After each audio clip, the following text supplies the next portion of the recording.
Even as COVID-19 restrictions are being eased, many people are still working from home. Thousands more have lost their jobs because of the coronavirus. So new this morning, we're asking, are you a different person than you were when the pandemic started? Specifically, have the realities of addiction hit you or a loved one? In a Rebound KC report, I look into why there are new addicts post-COVID-19. It's not a shock to hear that alcohol sales were up, way up, during the 2+ months Americans were asked to stay home. Lots of people were drinking more frequently. The consequence, some of them are finding it hard to slow down that drinking as they tried to rebound from the pandemic. People that are getting nervous about their situation and realizing that they're going to be forced to go back to work here pretty soon.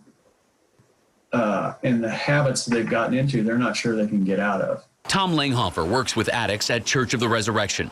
He says he has seen an uptick in recent weeks in people who are afraid they're becoming addicted. But they're isolating. And you know, isolation is not a very good thing for people that are struggling. For this story, Tom put me in touch with someone he's been counseling. Were you having to work from home and you just were at home more on your own? Like where does the pandemic fit in through all this? So oftentimes when these things happen, sales are the first people to go. Yeah.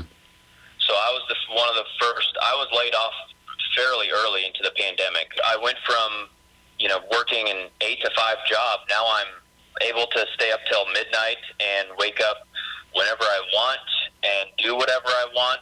I would say I was probably drunk for about a week straight. You'll hear more from Jake in the second part of this series tomorrow morning. It's not just alcohol that people are struggling with either. Brooke Wesley works with people with eating disorders. We can really get hypervigilant about our food. Some people are utilizing food, binging and purging more because of the isolation and loneliness.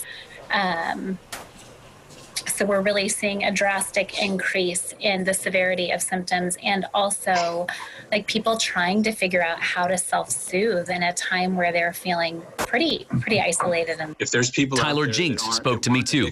He counsels men who are addicted to sex and pornography. One of the things that came out about 2 weeks into the pandemic, a popular pornography website called Pornhub basically announced that they were going to give free access as a gift to everybody that was stuck at home. Online traffic for Pornhub, that site that Tyler mentioned, spiked in mid-March when that free access became available. It's like sitting down in front of an alcoholic and saying, here's your virtual glass of beer, take a drink. You don't even have to pay for it. It's right here.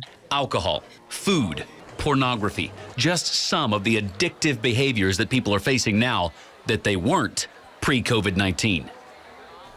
So tomorrow morning on 41 Action News Today at the same time, I'll have another report on new addictions in the midst of the pandemic. I'll talk more with people who have made changes in the last 3 months, including Jake that you heard from there, on how to tell the difference between an addiction and a bad habit for you or other members of your family. Really have enjoyed talking to the members there as they deal with these addictions here post-COVID-19. And right now the story's on our website. If you think that you might be facing an addiction or need some help, we've got some resources right now on kshb.com.